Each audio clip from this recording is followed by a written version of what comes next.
नमस्कार दोस्तों, मेरा नाम हंसिका है। मैं हिमाचल प्रदेश की रहने वाली हूँ। मैं पहले आपको अपने बारे में बता दूँ। मेरी उम्र 28 वर्ष है और मैं पिछले 2 साल से दिल्ली में जॉब कर रही हूँ। मेरे पिताजी फौज में थे और जब मैं अबोध थी, तभी कश्मीर में वो शहीद हो गए थे। उसके बाद से मुझे मेरी माँ ने ही पाला। मैं एक अच्छे घर से हूँ, लेकिन मैंने काफी छोटी उम्र से ही अपनी माँ की ठुकाई देखी है।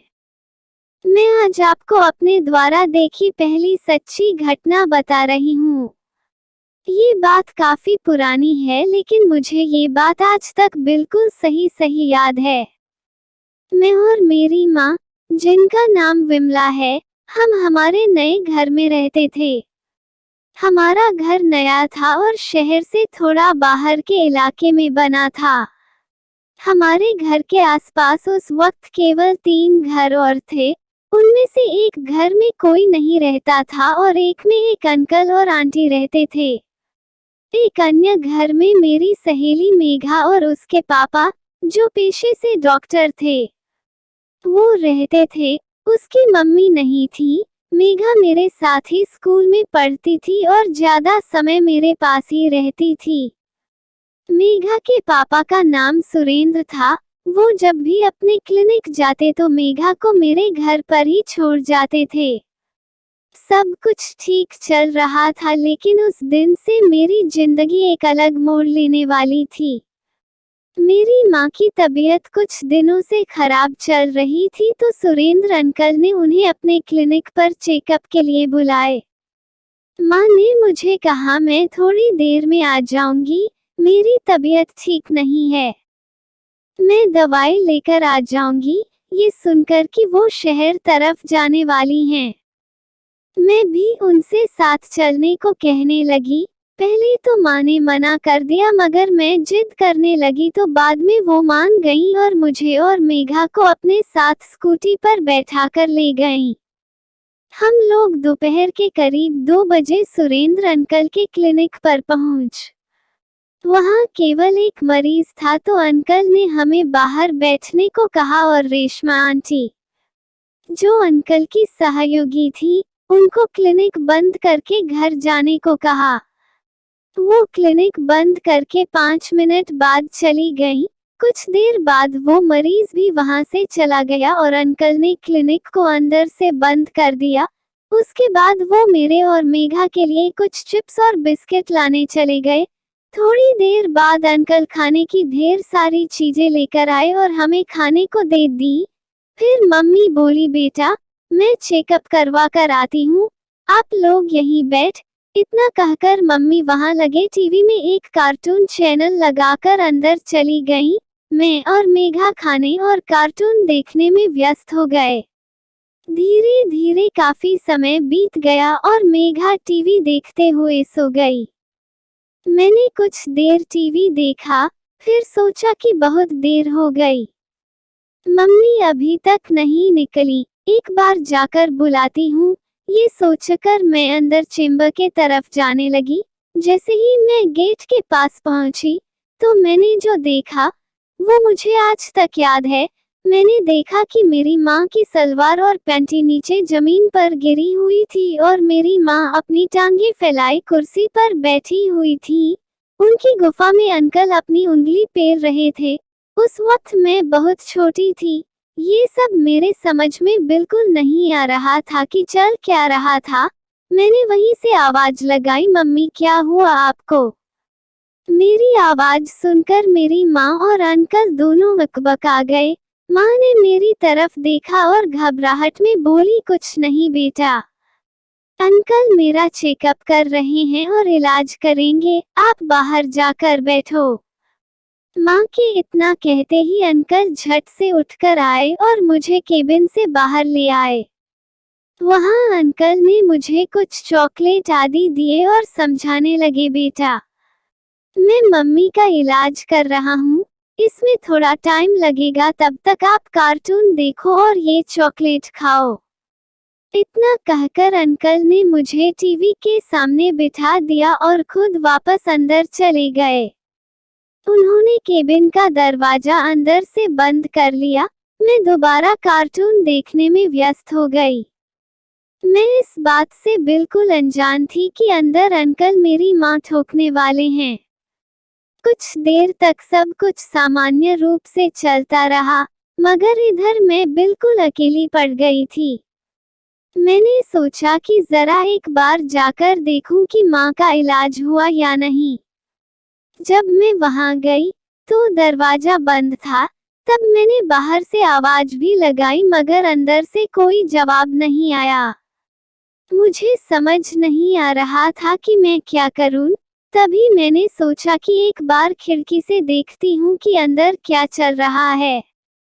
ये सोचकर मैं खिड़की के पास गई और देखने की कोशिश की, मगर खिड़की ऊंची थी। तब मैंने इधर उधर देखा तो मुझे मोटी मोटी किताबें एक शेल्फ में रखी दिखाई दी। मैंने उनमें से कुछ किताबों को निकालकर एक के ऊपर एक करके सीढ़ी जैसी बनाई और खिड़की से अंदर देखने लगी। इस बार का नजारा तो पहले से काफी अलग था। वहां पर मेरी माँ पेशेंट वाले बेड बिल्कुल ही नंगी लेटी थी और अंकल जोर जोर से मेरी माँ को ठोक रहे थे। ये सब मेरे सामने पहली बार हो रहा था, मगर पता नहीं क्यों मुझे ये पसंद आ रहा था। मेरी माँ का गोरा जिस्म किसी परी के जैसे मखमली था। अंकल काफी जोश के साथ मेरी माँ को ठोके जा रहे थे। कुछ देर ऐसे ही ठोकने के बाद उन्होंने मेरी माँ को कसकर पकड़ लिया और उनके जिस्म पर लेट गए। माँ ने अंकल को अपने ऊपर से हटाया और उठकर खड़ी हो गई। अब वो अपने कपड़े पहनने लगी। ये देख मैं भी वहां से नीचे उतर गई और सारी किताबों को उनकी जगह पर रखने लगी। 2 किताबें अभी भी मेरे हाथ में ही थी। तभी अचानक से पीछे से मेरी माँ की आवाज आई, क्या कर रही हो बेटा? उनकी आवाज सुनकर मैं घबराहट में बोली, कुछ नहीं माँ। अंकल की बुक देख रही थी। ये किताब भी ना कितनी मोटी है, मुझसे गिर गई थी, वापस रख रही हूँ। माँ ने कहा तुम छोड़ दो, अंकल रख लेंगे। मैं दौड़कर माँ के पास गई और बोली अब घर चलो। उनको देखकर ऐसा नहीं लग रहा था कि वो अभी अभी ठोक कर आ रही थी। थोड़ी देर बाद अंकल भी बाहर निकले और बोले ऐसे ही इलाज कराओगी तो जल्दी ठीक हो जाओगी। मैं बोल पड़ी हाँ अंकल, आप मम्मी का इलाज अच्छे से कीजिए। ये सुनकर माँ मुस्कुराती हुई बोली आज रात खाना आप हमारे घर पर ही खा लीजिए डॉक्टर साहब। ये सुनकर अंकल मुस्कुराते हुए बोले मैं तो मीट खाऊंगा, वो भी लाल लाल। ये सुनकर माँ हंसती हुई बोली आपको जो खाने का मन हो खा सकते हैं, कोई रोक नहीं है। ये कहकर माँ ने मुझसे चलने का कहा। मैं और माँ वहां से निकल गए। मेघा वहीं रुक गई। उस दिन माँ बहुत मुस्कुरा रही थी। मुस्कुराए भी क्यों ना, आखिर ठुक कर जो आई थी। इसके बाद रास्ते में मुझे बहुत सारी चीजें बिना बोले ही माँ ने दिला दी। रात के लिए मीट लेकर हम लोग वापस घर आ गए। उनको भनक तक नहीं लगी थी कि मैंने उनकी ठुकाई देख ली थी। मैं भी चुप रही क्योंकि मेरी समझ में भी उस वक्त कुछ खास नहीं आया था। रात को ठीक 8 बजे अंकल और मेघा हमारे घर आ गए। मैं मेघा को लेकर अपने कमरे में चली गई। उस वक्त मेरी माँ बाथरूम में नहा रही थी। मैंने माँ को आवाज दी कि माँ, डॉक्टर अंकल और मेघा आए हैं। कुछ देर बाद माँ ने मुझे और मेघा दोनों को आवाज लगाई कि तुम दोनों बहनें खाना खाने नीचे आ जाओ। ये सुनकर हम दोनों नीचे हॉल में आ गए। तब मैंने देखा कि माँ किसी परी की तरह सफेद ड्रेस में सजकर तैयार थी।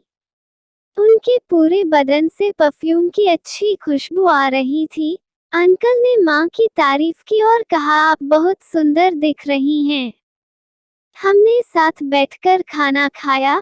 खाने के बाद मैं मेघा के साथ अपने कमरे में, जो ऊपर की तरफ था, वहां चली गई और उसे अपने खिलौनों से खेलने देने लगी।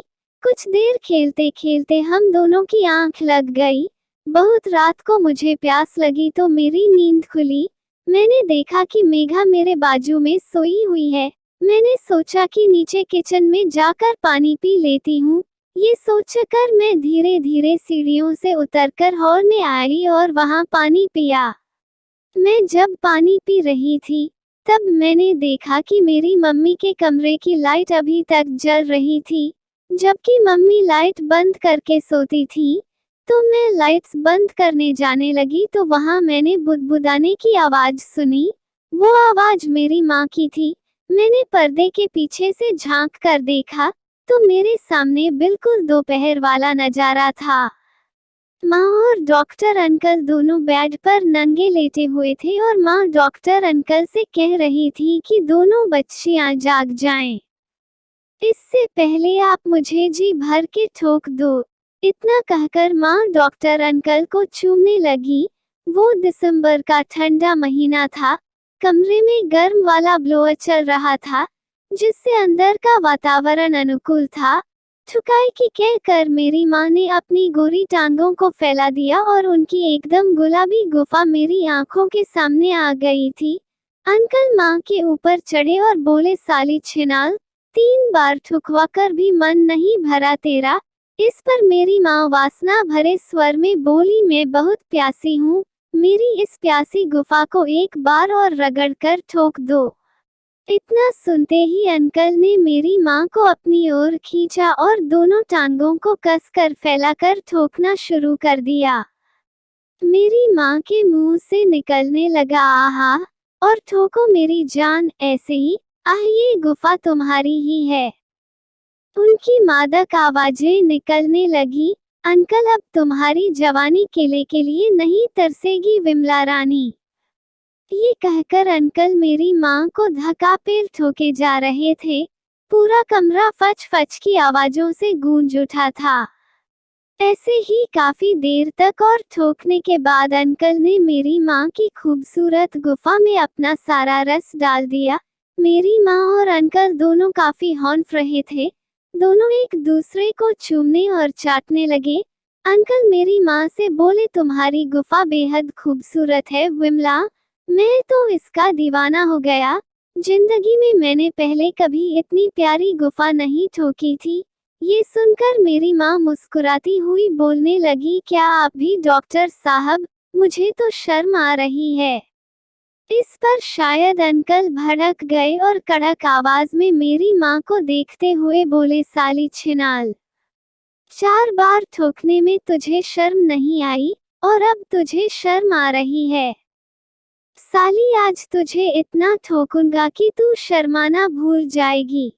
मेरी माँ घड़ी की ओर देखती हुई बोली, डॉक्टर साहब, 3:30 बजने वाले हैं। बच्चियां जाग गईं तो दिक्कत हो जाएगी। आप कल या परसों फिर ठोक लेना।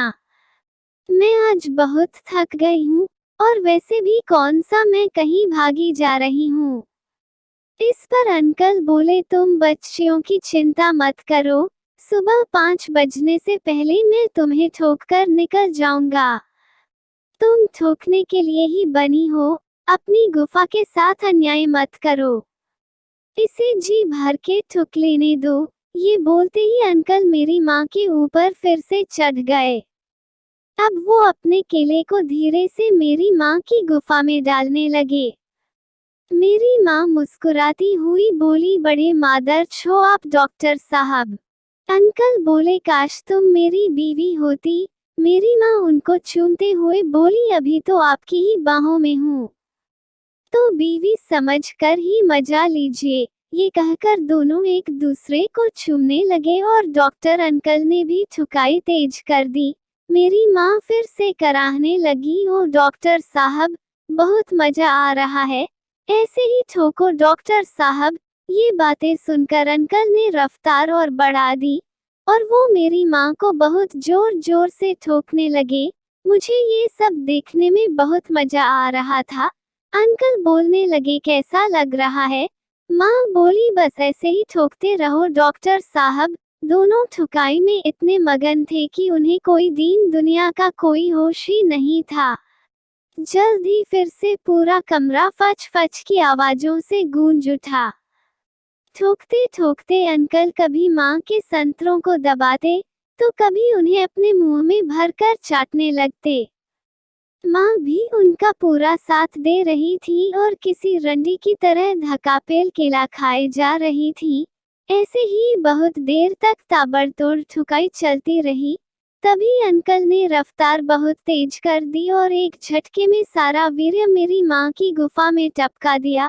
अब वो निढाल होकर मेरी माँ के ऊपर ही लेट गए और माँ ने भी उन्हें कसकर जकड़ लिया। कुछ देर तक दोनों एक दूसरे से चिपके रहे। फिर अंकल ने धीरे से अपना केला मेरी माँ की गुफा से बाहर निकाला और बोलने लगे, विमला, तुम्हें ठोकने में बहुत मजा आया। माँ ने समय देखा और बोली, ठोकते ठोकते 1 घंटा से ज्यादा हो गया। बच्चियाँ जाग जाएंगी, अब आपको जाना चाहिए। अंकल बोले, हाँ विमला, अब मैं निकलता हूँ, लेकिन वादा करो कि दोबारा फिर ठोकने दोगी। इस पर मेरी माँ मुस्कुराती हुई बोली, मैं कहाँ भागी जा रही हूँ। आपका जब मन करे तब आप मुझे ठोक सकते हैं। मेरी गुफा का ख्याल तो अब आपको ही रखना है। अंकल ने कहा, तुम फिक्र मत करो, तुमसे ज्यादा ख्याल मैं तुम्हारी गुफा का रखूंगा। ये कहकर वो उठकर अपने कपड़े पहनने लगे। कपड़े पहनकर वो माँ को किस करके बोले, विमला, अब तुम भी अपने कपड़े पहन लो। मेरी माँ बोली, मेरा अभी मन नहीं है, बाद में पहन लूंगी। अंकल बोले, तुम समय निकालकर क्लिनिक आ जाना, मैं तुम्हारी नसबंदी करवा दूंगा। उसके बाद तुम्हें कोई दिक्कत नहीं होगी और उसके बाद हर शनिवार रात में तुम्हें ऐसे ही ठोकूंगा। माँ ने हाँ कहकर सिर हिलाया और कंबल के अंदर नंगी ही लेट गई। मैं भागकर मेघा के पास आ गई और सोने का नाटक करने लगी। मुझे अभी तक समझ नहीं आया था कि आखिर अंकल ने मेरी माँ के साथ क्या किया। थोड़ी देर बाद अंकल मेघा को लेने आए। जैसे ही वे हमारे पास आए तो उनके शरीर से वही परफ्यूम की खुशबू आ रही थी जो मेरी माँ ने शाम को अपने जिस्म में लगाई थी। वो मुझे बिना जगाए मेघा को गोद में उठाकर चले गए। जब वो दोनों चले गए तो मैं भी नीचे उतरकर माँ के कमरे की तरफ चली गई। अब वहाँ कोई लाइट नहीं जल रही थी और काफी अंधेरा था। मैं अंदर गई और एक डंडे से लाइट का बटन चालू किया। माँ सोई हुई थी, तो मैं भी धीरे से बेड पर जाकर कंबल में घुसकर उनके बगल में लेट गई। मेरी माँ के जिस्म से मस्त खुशबू आ रही थी। थोड़ी देर बाद मैंने माँ की जांघों पर अपनी टांग को रख दिया और माँ से लिपट गई। मेरे मन में वो सब चल रहा था जो मैंने देखा था। मैं जानना चाहती थी कि आखिर हुआ क्या। यही जानने के चक्कर में मैंने अपना हाथ माँ के पेट पर रख दिया और धीरे धीरे हाथ को नीचे की तरफ ले जाने लगी। कुछ देर में ही मेरे छोटे हाथ मेरी माँ की गुफा तक पहुँच गए। उनकी गुफा बहुत ज्यादा चिपचिपी थी और सारा माल मेरे हाथों में लग गया। मैंने धीरे से अपने हाथों को माँ की झांटों में रगड़कर साफ कर लिया। अब मैंने सोचा कि ये क्या चीज थी जो मेरी माँ की सुसु में अंकल ने डाल दी। ये जानने के लिए जैसे ही मैंने अपनी 2 उंगलियां उनकी गुफा में डाली, वैसे ही झट से उन्होंने मेरा हाथ पकड़ लिया और उंगली को बाहर कर दिया। वो घबराहट में बोली, हंशु बेटा, तुम यहाँ क्या कर रही हो? मैं भी घबराकर बोली, मम्मी मुझे आपके पास रहना है। ये कहकर मैं अपनी माँ से लिपट गई और रोने लगी। माँ मुझसे पूछने लगी, क्या हुआ बेटा, रो क्यों रही हो? मैं रोती हुई बोली, माँ अंकल ने आपके सुसु में क्या डाला? ये सुनते ही माँ के होश उड़ गए। वो समझ गई कि मैंने सब कुछ देख लिया था। वो कुछ देर के लिए बिल्कुल चुप रही। शायद उनको समझ नहीं आ रहा था कि क्या जवाब दूँ। वो सोचने लगी और तब उन्होंने मुझसे पूछा, तुमने क्या देखा? मैंने सब कुछ सच सच बता दिया। मेरी माँ समझ गई कि मैंने उनकी ठुकाई देख ली। अब माँ को ये डर था कि कहीं मैं किसी को ये सब न बता दूँ। कुछ देर सोचने के बाद माँ बोली, बेटी, तुम ये बात किसी से मत बताना। मैं जिद करने लगी कि पहले आप बताओ, अंकल ने आपके साथ क्या किया। इस पर वो मुझे समझाती हुई बोली, हंशु बेटा, तुमको तो पता है कि माँ की तबीयत कितनी खराब थी। जब आज हम लोग चेकअप के लिए गए, तब अंकल ने मुझे चेक करके बताया कि मुझमें प्रोटीन की कमी है। मेरे पैरों में और पेट में बहुत कम प्रोटीन है, इसलिए मुझे प्रोटीन शेक लेना होगा। तो अंकल मेरा इलाज कर रहे थे और मुझे प्रोटीन दे रहे थे बेटा। ये सुनकर मुझे लगा कि हाँ, अंकल मेरी माँ का इलाज कर रहे होंगे। मैंने पूछा, मगर वो आपकी सुसु करने वाली जगह से क्यों प्रोटीन दे रहे थे?